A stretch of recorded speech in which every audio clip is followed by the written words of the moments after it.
अर्जुन खड़गे का उत्तराखंड दौरा। और इसी विषय पे चर्चा करने के लिए खास मेहमान हमारे साथ बने हुए हैं। आइए सबसे पहले उनसे रूबरू करवा देते हैं।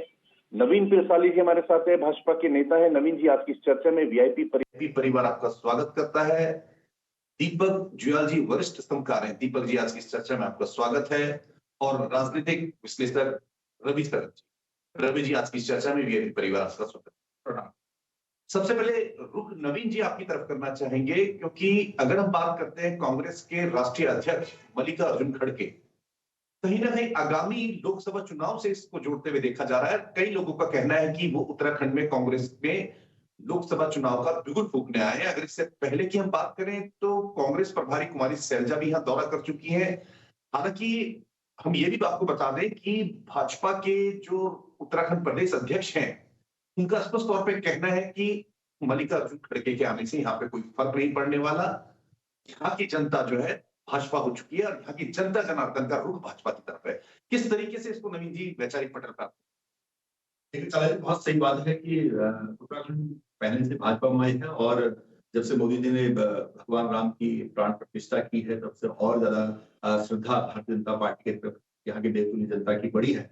और जहां तक आपने बोला कि मल्लिकार्जुन खड़गे जी बिगुल फूकने आए थे, जरूर यहाँ पर फूकने की उन्होंने कोशिश की थी, लेकिन बिगुल पहले ही टूट चुका था। तो मैं कह सकता हूँ कि गरीब कांग्रेस के एक धनी नेता यहाँ पर आके अपनी झलक दिखा गए और थोड़ी देर के लिए उससे क्या फर्क पड़ता है। और आपने देखा कि लेकिन जो कांग्रेस का मंजर है वो खुल के सबके सामने आया। जो अनुशासनहीनता उनके मंच ऊपर रही और जिस प्रकार से प्रभारी को कहना पड़ा कि अनुशासन यहाँ पर बनाने की कोशिश करें और अनुशासित होना पड़ेगा, तो ये संदेश कांग्रेस ने वहां से दिया है कि कांग्रेस बिखरी हुई है। और रैली को अगर हम देखें तो रैली वहां पर दो चल रही थी, एक मंच के पीछे और मंच के आगे, बल्कि हरीश रावत जी कंफ्यूज हो गए कि जब राष्ट्रगान बजा तो कहां से बजा, पता नहीं चल पाया कि मंच के पीछे भी कोई कार्यक्रम हो रहा था। तो पता नहीं चल रहा था कांग्रेस की रैली में कि मंच कहाँ है, कहाँ कार्यक्रम चल रहे हैं, कौन इनका संचालन कर रहा है। बड़े बड़े नेता वहां पर कंफ्यूज देखे। तो लबोलुआब ये कह सकते हैं कि ये नेताओं की अपने वर्चस्व की एक लड़ाई का मंच था और जो बहुत बुरी तरह से असफल रहा। बिल्कुल बिल्कुल। दीपक जी आपकी तरफ करूंगा। दीपक जी, देखिए, मल्लिकार्जुन खड़गे जी का स्पष्ट तौर पे कहना यह भी है कि मेरे हेलीकॉप्टर को यहाँ उतरने नहीं दिया गया। हालांकि उन्होंने जनता से कहा कि मैं देरी से पहुंचा, इसके लिए क्षमा भी चाहूंगा। स्पष्ट तौर पर उन्होंने ये भी आरोप लगाया कि आसाम के अंदर राहुल गांधी की रैली को होने नहीं दिया। और स्पष्ट तौर पर उन्होंने ये भी कहा कि भाजपा हमें देशभक्ति ना सिखाए, राष्ट्रभक्ति ना सिखाए, और ये भी बताए कि हमारे भारत को आजाद होने में उनका क्या योगदान था। किस तरीके से इसको देखते हैं? तो यह है कि कांग्रेस की जो आज जो देखने को मिला है, उनका हेलीकॉप्टर नहीं उतरने दिया गया। तो इसके लिए उन्होंने पहले से कुछ प्रस्ताव पारित जो भेजे किए प्रशासन को, वो नहीं भेजे थे, जैसे टीआईजी साहब कह रहे हैं। उसके बावजूद जब वो स्वामी जी ने आज उसमें दखलंदाजी करके वो परमिशन भी कराई, ऐसा तो कुछ नहीं कि कांग्रेस को यहाँ पे नहीं उतरने दिया जाएगा, ऐसा कुछ नहीं। और दूसरी चीज ये है कि कांग्रेस के जो अभी उन्होंने ज्यादा टीवी विधानसभा से राजीव जुयाल है, उनको वो खड़ा कर रहे हैं हम लोग। तो उन्होंने आज उनका एक स्टेटमेंट तो बहुत सुबह ही जारी किया उन्होंने फेसबुक पे। तो मैं सुन रहा था कि उनका कहना है कि भाई पहले तो मुसीबत ये है कि हमारे यहाँ बहुत सारे दल बन चुके हैं। कोई धामी जो जो कोई हरीश रावत जी का दल है, कोई दूसरे नेताओं का दल है। तो बहुत दल से उठकर अगर कुछ करेंगे तो ही कांग्रेस का कुछ होने का है। और ये शीर्ष नेताओं को भी समझनी चाहिए। बिल्कुल। रवि जी, देखिए, जिस तरीके से दीपक जी कहते हुए नजर आ रहे हैं कि कांग्रेस के अंदर दल या गुटबाजी हो चुकी है, वहां पे कई तरीके की टीम अलग अलग है। हरीश रावत जी की टीम अलग है, हरीश रावत जी की अलग है, वहां पे अन्य नेताओं की अलग है, अनुशासन की वहां पे काफी कमी है। और खासकर कांग्रेस ये भी आरोप लगाती भी आई कई बार कि अंकिता भंडारी के मामले में क्या हुआ है, बैकडोर से एंट्री होना, पटवारी परीक्षा प्रश्न लीक हो जाना। और हालांकि इस मुद्दे को यहां से भी जोड़ा जा सकता है कि अभी जिस तरीके से आपने सुना होगा कि फॉरेस्ट के कुछ ऑफिसर जो थे वो जा रहे थे तो चीला रेंज के अंदर उनकी एक दुर्घटना में मृत्यु भी हुई है। उसके लिए कुछ लोगों ने, कुछ संस्था के लोगों ने के लिए न्यायिक जांच की भी मांग की है। इन सब समीकरणों को किस तरीके से आप जोड़ के देखते हैं कि अंकिता भंडारी होना, चाहे फॉरेस्ट ऑफिसर के संग ये हादसा हो जाना, या मल्लिकार्जुन खड़गे जो राष्ट्रीय अध्यक्ष है कांग्रेस के, उनका यहाँ पे आना, तो किस तरीके से इसको वैचारिक पटल पे आप रखते हैं? देखिए, मैं तो जनता की तरफ से ये जरूर कहूंगा कि मल्लिकार्जुन खड़गे जी आए, बड़े नेता हैं विपक्ष के, उन्होंने कुछ मूलभूत सवाल उठाए। हमारा कांग्रेस से सीधे कोई लेना देना नहीं है, इसलिए मैं राजनीतिक टिप्पणी कांग्रेस की तरफ से कर नहीं सकता। हाँ, ये जरूर देखा कि एक बड़ा नेता आया, उसको आने के लिए जब वो आया तो वो प्रोटोकॉल के तमाम तरह के तामझाम में उसको जरूर उलझाया गया ताकि उस खबर को बनाया जाए। ये वही है जो असम में हुआ था। असम के मुख्यमंत्री ने अपने प्रेस इंटरव्यू में ये क्लियरली कहा कि हम राहुल जी को मंदिर नहीं जाने देना चाहते थे, क्योंकि उस समय एक कार्यक्रम राम मंदिर का चल रहा था और हम किसी तरह से मीडिया अटेंशन, ये हेमंता विश्व शर्मा जी का टीवी पे दिया हुआ स्टेटमेंट, उस बातों को उनको राजनीति को दरकिनार करते हुए फिर भी उनको लैंडिंग परमिशन मिल गई, वो यहाँ आए। उन्होंने कुछ मूलभूत सवाल, सबसे बड़ा सवाल, बार बार का सवाल, आज नहीं 1.5 साल से ये सवाल है, अंकिता भंडारी के न्याय के केस में क्या हुआ। उसके माँ बाप तक रो दिए, उसके वकील तक हटाने के लिए उन्होंने कहा, उस पर कार्य हुआ। लॉ एंड ऑर्डर की सिचुएशन अगर आप देखिए, जनता जिस तरह से देखती है, आप देखिए यहाँ रिलायंस में लूट हुई, कई बार मैं भी यहाँ बैठा, मैंने पूछा भाई क्या हुआ, बोले साहब गिरफ्तार कर लिया गया। हम कहे माल कहाँ है, मतलब सवाल है जनता का कि भाई माल कहाँ है, कितना बरामद हुआ, वो आ जाएगा। अभी तक क्या पब्लिक लिस्टिंग में कोई मेरे कोई भाजपा का नेता या कोई भी लॉ एंड ऑर्डर से जुड़ा हुआ आदमी जो ये बता दे कि साहब उसकी बरामदगी हुई, वो मेरे को उस माल से मतलब नहीं है। मेरे को मतलब ये है कि देश के प्रथम नागरिक के रहते हुए देहरादून शहर के सीने पे चढ़ के एक तरह की अनलॉफुल एक्टिविटी अंजाम दी गई। और हमारा लॉ एंड ऑर्डर, हमारी सरकार दी है, उत्तराखंड में जो सरकार हमारी है, हमारी सरकार के लोग उसको क्रैक तक नहीं कर पा रहे हैं सक्सेसफुली। तो मल्लिकार्जुन खड़गे जी का यहाँ आना, ये कहना, ये कम से कम, ये इसीलिए कहते हैं ना कि विपक्ष होना चाहिए, क्योंकि अगर विपक्ष नहीं होगा तो आवाज ही नहीं उठेगी। अंकिता भंडारी के केस में जिस एक पत्रकार ने कुछ किया था, उसके खिलाफ केस कर दिया। अंकिता भंडारी की माता जी का रो के बुला हाल था कि एक आदमी तो था जो हमारे लिए 4 सवाल पूछता था, ये भी है, उस पर सारे सोशल मीडिया पे है, 4 सवाल पूछता था, उस पर भी उस गवर्नमेंट ने 2 अलग से चार्जेस लगा के और उसके खिलाफ जो है केस फ्रेम कर दिया। छोटी मोटी घटनाएं तो आम है, मोटरसाइकिल गायब हो जाती है, उसकी रिपोर्ट तक नहीं लिखी जाती। तो क्या चल रहा है, हमारी सरकार किस तरह से आगे चलने का प्रयास कर रही है, इसको उठाने के लिए अगर कोई राष्ट्रीय नेता आए, स्वागत योग्य है। क्योंकि मल्लिकार्जुन खड़गे जी के आने के बाद फिर अंकिता भंडारी का केस, जो यहाँ के हम लोग, उनके माता पिताजी, 2-4 छुटभइये नेता या हम लोग जैसे लोकल रिप्रेजेंटेटिव उठाते रहते हैं, कम से कम भारतवर्ष की मीडिया में एक बार जरूर गया कि हाँ साहब वहां अन्याय हुआ था और सरकार ने, मैं भाजपा कहने से बचूंगा लेकिन है, और सरकार अभी तक उसको किसी कायदे से, मतलब उसके लिए कुछ करती हुई कायदे से देख नहीं रही है। ये उसकी अक्षमता है, नेता होना चाहिए। मल्लिकार्जुन खड़गे जी को इसके लिए मैं साधुवाद और 100 में 100 नंबर देता हूं, क्योंकि एक नेता आया, उसने एक चीज को राष्ट्रीय स्तर पे उठाया, बाकी राजनीतिक चीजें देख लें।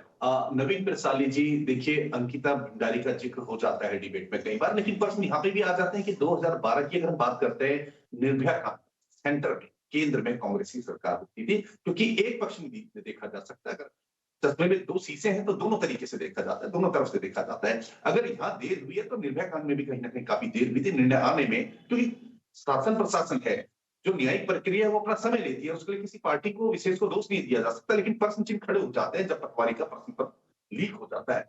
अगर हम बात करते हैं लोकसभा चुनाव की, क्योंकि हालांकि आपके 5 सांसद आपके रहे हैं, लगता है कि मल्लिकार्जुन खड़गे के आने से कुछ सीटों में फेरबदल हो सकता है, कुछ सीटें ऐसी हैं कि जिस क्षेत्र में सांसदों ने काम नहीं किया या उस धनराशि को प्रॉपर रूप से जनता के ऊपर खर्च नहीं किया, वहां शायद समीकरण गड़बड़ हो सकते हैं। उनका असेसमेंट करने के लिए पार्टी अपने तरफ से अपने स्तर पर कार्य करती रहती है और उनको निर्देश देती रहती है। सरकार भी उसी काम में लगी जहां पर विकास कार्य नहीं होता है उसको करने में पूरा तत्पर रहती है। आप ये देखिए कि विकास, जनता को विकास से मतलब होता है, विकास में हमारी सरकार पूरी तरह से तल्लीन भाव से काम कर रही है। आज कोई भी गांव ऐसा नहीं है जहां पर सड़क नहीं जा रही है, अगर गांव वाले कहते हैं तो उसका बजट एकदम से पास होता है, बहुत सुविधाएं हो रही है। लेकिन मैं बात करूं यहाँ पर दौरे की, दौरे में कहें तो अगर मैं यहाँ पर दोनों केस जो आपने कहा कि निर्भया कांड को, अगर अंकिता बहन के कांड को जो ये हुआ जघन्य अपराध हुआ, इसको मैं अगर कंपेयर करूं तो जिस प्रकार से कांग्रेस की केंद्र सरकार ने उदासीनता दिखाई और इतना बड़ा जन आंदोलन के बाद भी कार्रवाई नहीं की और वर्षों बाद एक बड़ी लंबी न्याय प्रक्रिया के बाद उनको न्याय मिला, उसके उलट अगर मैं अंकिता भंडारी केस को आपके सामने रखूं तो सरकार ने 24 घंटे के अंदर गैंगस्टर एक्ट लगाकर दोषियों को सलाखों के पीछे भेजने का काम किया, बॉडी रिकवर की, उनके परिवार को आर्थिक सहायता मुहैया कराई, उनको वकील मुहैया कराया गया। तो सरकार जो कर सकती है उसको कर रही है। एसआईटी, डीआईजी के नेतृत्व में एसआईटी की जांच हुई और कोर्ट ने पाया कि जांच बहुत अच्छी हुई है। तो इससे ज्यादा सरकार जो कर सकती है वो अभी भी करने को तैयार है और बहन अंकिता को 100% न्याय दिया जाएगा, इसके लिए सरकार वचनबद्ध है। माननीय मुख्यमंत्री जी कह चुके हैं। लेकिन जो न्यायिक प्रक्रिया है, न्यायिक प्रक्रिया अपनी काम करेगी। न्याय प्रक्रिया में सरकार कितना इंटरफेयर कर सकती है वो भी मुख्यमंत्री जी उसको देख रहे हैं। लेकिन जहां तक सवाल है कि आज के इस दौरे में मल्लिकार्जुन जी आए और इससे कोई बड़ा प्रभाव पड़ेगा, मैं बिल्कुल भी नहीं कहता, क्योंकि यहाँ पर कोई भी प्रभाव पड़ना नहीं है। क्योंकि बात यह है कि कांग्रेस को पहले अपने अंदर के लोगों से, अपने अंदर के दलों से गठबंधन करने की जरूरत है। एक नए अलायंस की जरूरत है उत्तराखंड में कांग्रेस को, क्योंकि बाहरी अलायंस की तो आपने हालत देख ली है। जो इंडी गठबंधन बनाने की उन्होंने कोशिश की थी और राहुल गांधी जी उससे दरकिनार अपने किनारे होकर न्याय यात्रा पर चले गए थे, क्योंकि उनको आभास हो चुका था कि मैं इस गठबंधन को संभाल नहीं पा रहा हूँ। कांग्रेस सबसे बड़ी विपक्ष पार्टी थी, उसको चाहिए था कि कॉमन मिनिमम प्रोग्राम बनाए, सीटों के बंटवारे पर सभी दलों को ले, लेकिन कांग्रेस में वो ताकत रही नहीं। आज कांग्रेस का बेस खत्म हो गया है। तो इसलिए बंगाल से अगर ममता दीदी छटकी तो यहाँ से नीतीश कुमार छटक गए और गठबंधन की गठरी बन गई है। कांग्रेस चुनाव में खड़े होने से पहले हाथी भी सामने, सबके सामने दिख रही है, जनता उसको देख रही है और जनता मान चुकी है कि कांग्रेस लगभग अब इस देश से खत्म है। बिल्कुल। दीपक जी, क्या आपको लगता है कि राष्ट्रीय अध्यक्ष कांग्रेस के मल्लिकार्जुन खड़गे यहाँ पे ऑक्सीजन का काम कर गए हैं, या जो कार्यकर्ता हैं उनका मनोबल स्ट्रॉन्ग करके चले गए हैं, या लगता है कि कहीं ना कहीं तालमेल में कमी रही है, गुटबाजी में यहाँ पे ज्यादा उसको तवज्जो दी गई है, या नेताओं का जो नेता है कांग्रेस के अंदर उनमें एक तालमेल ना होना या एक कोऑर्डिनेशन ना बना पाना, ये खामियाजा कांग्रेस को भुगतना पड़ेगा, या मल्लिकार्जुन जी के आने से कार्यकर्ताओं में ऑक्सीजन भरी गई? तो ये है कि मल्लिकार्जुन जी आए तो ये तो जरूर है कि एक नई ऊर्जा का संचार तो कांग्रेस के अंदर हुआ ही है। क्योंकि उन्होंने बहुत सारे पुराने जो उनके कार्यकर्ता टूट गए थे, आज उनकी भी मीटिंग हुई है और सब लोग वापस उन्होंने, मतलब जिनको कोई पूछ नहीं रहा, पहले अच्छे नेता थे बट आज की तारीख में कोई पूछ लिया तो उन लोगों के साथ उन्होंने मीटिंग करी, उन लोगों को वापस उस धारा में जोड़ने की कोशिश करी। और जो गुटबाजी की वजह, यही सबसे बड़ी प्रॉब्लम है कि वहाँ पे गुटबाजी है, तो इस वजह से लोग उनका कार्य जो ढंग से हो नहीं पा रहा। ये तो इससे तो खामियाजा भुगतना ही पड़ेगा। अगर वो गुटबाजी चलती रहेगी तो चुनाव तो बहुत दूर की बात है। बिल्कुल। रवि, देखिए, आपने कहा था कि अंकिता भंडारी जैसे कांड हो जाते हैं, तो पिरसाली साहब ने यह भी कहा है कि निर्भया जैसे कांड हो जाते हैं 2012 में, जब केंद्र में कांग्रेस की सरकार होती है। मुद्दा यहाँ पे यह है कि उत्तराखंड के परिप्रेक्ष्य में बात करें तो यहाँ की परिपाटी और राज्यों के अपेक्षा अलग है, क्योंकि यहाँ पहाड़ हो गया, प्लेन हो गया, तराई हो गया, गढ़वाल हो गया, कुमाऊं हो गया। अगर हम चक्रौता की बात करें तो परिभाषा, वेशभूषा, रहन सहन, कई सारे मुद्दे हैं तो शायद कांग्रेस प्रॉपर रूप से उठा नहीं पाई। अगर कांग्रेस कहती है कि भाई हमने इस राज्य को बनाने में योगदान दिया था, लेकिन प्रश्न यहाँ पे खड़ा हो जाता है, चकबंदी का क्या हुआ, यहाँ पे प्लाइंट पे क्या काम किया गया है, यहाँ पे मेडिकल फैसिलिटीज क्या दी गई है, एजुकेशन के लिए क्या किया गया है। ये बड़े प्रश्न बार बार कहीं ना कहीं कांग्रेस खुद में गिरती हुई नजर आ जाती है, क्योंकि जितना मौका बीजेपी को दिया उतना मौका यहाँ की जनता जनार्दन ने कांग्रेस को भी दिया था। लगता नहीं कि कहीं ना कहीं कांग्रेस के लिए आगामी लोकसभा चुनाव जो है इसलिए बड़ी जद्दोजहद करनी पड़ेगी? रवि शरण जी। देखिए, विश्लेषक के तौर पर पहले मैं उसी बात चाहता हूँ। अंकिता भंडारी और 2012 के केस में एक अंतर यह था कि अंकिता भंडारी के केस में जो दल शासन कर रहा है उसी का नेता था, सर्वमान्य नेता, यानी जो नहीं माना जाएगा, क्रिमिनल नहीं है। सर, मैं जब तक स्टेटमेंट खत्म ना करूं आप कंक्लूजन पे ना पहुंचे। नहीं, कंफ्यूज मैं खत्म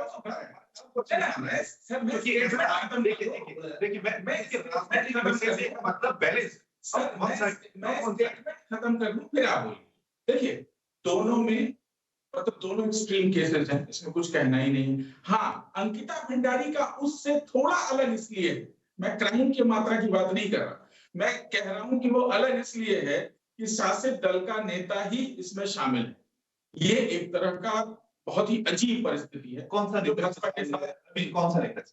सर देखिए बहुत सारे तो उनका लड़का भी अंदर है, वो भी किनका कहाँ का है ये तो बताना पड़ेगा रवि जी। आपने स्पष्ट तौर पे कहा भाजपा नेता का, तो अगर नाम स्पष्ट होगा तो पता तो लगेगा कौन। सर ये सबको पता है, हम तो सवाल पे आते हैं, अफवाह पर नहीं, अफवाह पे नहीं सर। अगर ये अफवाह है आपके पास पूरा अधिकार है। हम बेसिकली इसी बात पे आ रहे हैं रवि जी।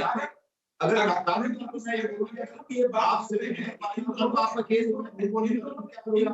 नहीं, ऐसे होता है काला साहब। क्या होता है कि ऐसे ही लोग अनर्गल तरीके से टीवी पर भी अफवाह फैला देते हैं कि भाजपा का नेता, लेकिन नाम नहीं बता पाते, सबूत होते नहीं है, और फिर उनके खिलाफ अगर सरकार सबूत बोलना आपका काम है। शासन नहीं, आप यहाँ पे बोल रहे हैं, आप यही बोल रहे हैं कि हम यही कह रहे हैं, आप इन दोनों केस में जिस बात पे ये उनके माता पिता आप ये कह रहे हैं, मैं क्यों बोलेंगे उसके हिसाब से आगे बात करेंगे। हम यही कह रहे हैं कि अगर उसकी माता आप उसकी माता जी को गिरफ्तार कीजिएगा। आप उसकी माता जी साफ साफ कह रही है कि भाजपा का नेता होगा, उसकी वजह से हमारे उसके लिए तो मैं तो बात कर रहा हूँ जो पीढ़ी है। मैं मान लीजिए सर आप बात समझिए, जब पीढ़ी की माता जी ये बात जब ये पीढ़ी की माता जी ये बात कह रही है, जब पीढ़ी की माता जी ये बात कह रही है, इसी उम्र की माता जी के सवाल का जवाब आपको देना है, वो हम पर नहीं देना है। रही बात इसकी कि क्या हुआ, कांग्रेस को 10 साल भी मिले, 13 साल आपको मिले, बिल्कुल ठीक बात है, लेकिन कुछ नहीं हो पाया। मैं तो शुरू से कहता हूँ कि जिम्मेदारी दोनों दलों की है। मैं अकेले मेरा तो कहना नहीं है कि भाजपा की है या कांग्रेस की है जिम्मेदारी, लेकिन दोनों अपने स्तर पे कुछ हद तक कहीं कमियां जरूर रखे हैं। अभी देखें, आप ये कह रहे हैं आत्ममुक्ता है ना, जनता बिल्कुल हमारे साथ है। 3.5 लाख करोड़ का मैं आनंद मेरे को खत्म लेने दीजिए। मैं बिल्कुल आप बोलते हैं कि और यहाँ की जनता कहती है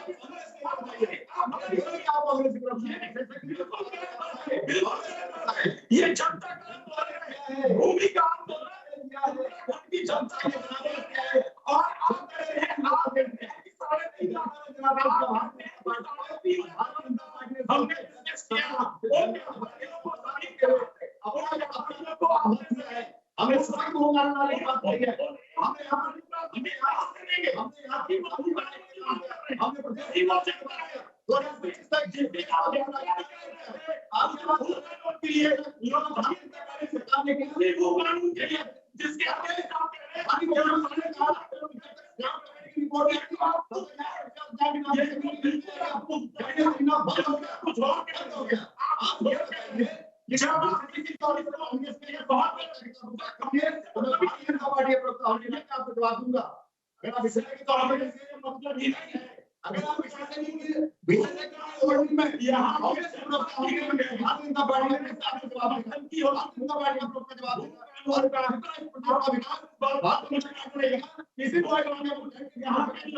जनता का भला नहीं होगा, भले ही कोई 5 सीट यही तो कह रहा हूं, मैं यही कह रहा हूं कि जनता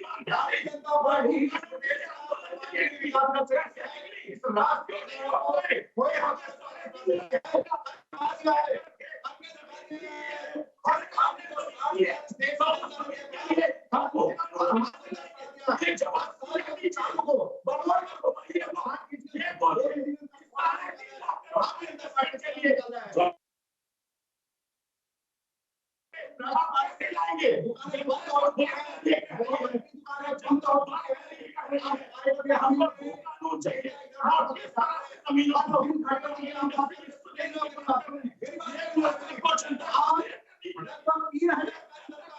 कांग्रेस के बड़े बड़े नेताओं के नामों का भारतीय जनता पार्टी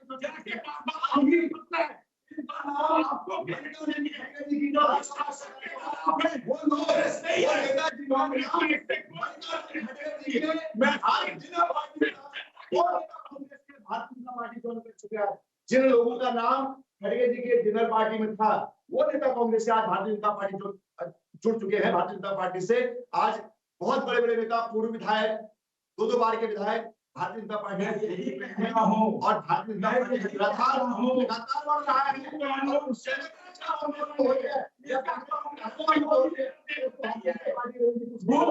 कानून के लिए आपको ये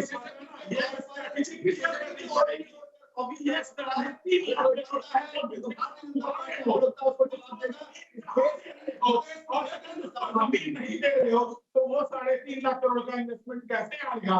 और जनता को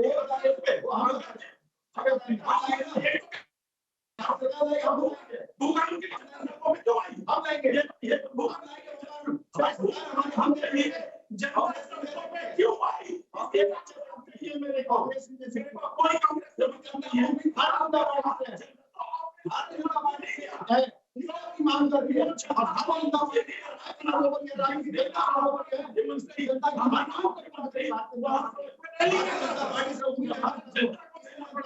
तो वो चाहिए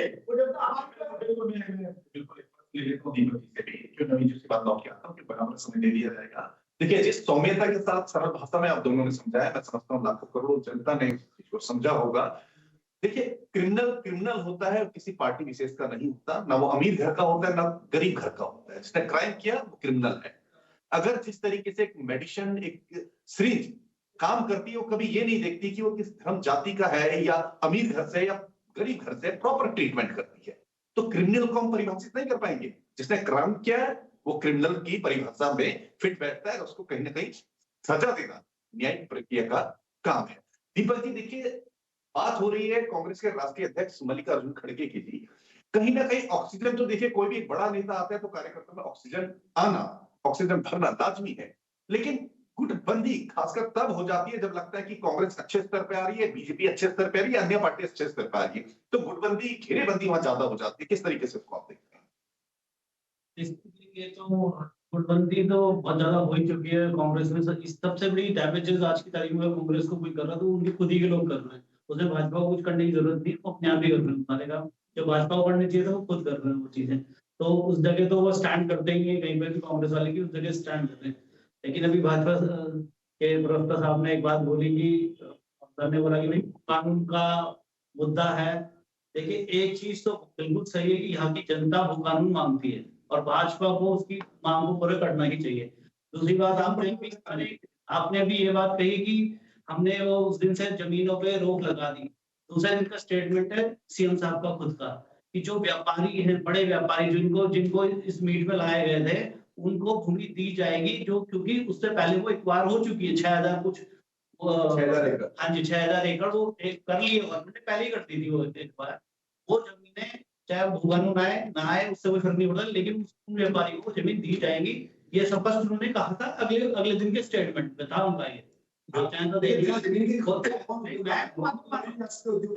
रहा हूं कि उससे हमारे प्रदेश वो लैंड बैंक है, 6000 एकड़ का लैंड बैंक है, हम उसको देने के लिए उनको देंगे। ये है ना, आम पब्लिक कह रही है कि भाई हमें तो भूख खादी चाहिए, ये नहीं चाहिए। बिल्कुल समय की व्यापारी को दे दिए। बिल्कुल। नवीन जी, दीपक जी, रवि जी, आप तीनों ने आज की इस चर्चा में भाग लिया। आप तीनों का बहुत बहुत शुक्रिया। हम आपको बताते चले कि उत्तराखंड दौरे पे कांग्रेस के राष्ट्रीय अध्यक्ष मल्लिकार्जुन खड़गे जन भर के गए हैं। इसको कहीं ना कहीं आगामी लोकसभा से भी जोड़ के देखा जा रहा है। अगर इससे पहले बता दें कि कांग्रेस की उत्तराखंड प्रभारी कुमारी सैलजा भी यहाँ का दौरा कर चुकी है। अब आने वाला समय बताएगा कि जनता का रुख कांग्रेस की तरफ होता है या भाजपा की तरफ। देखते रहिए वीआईपी न्यूज। नमस्कार।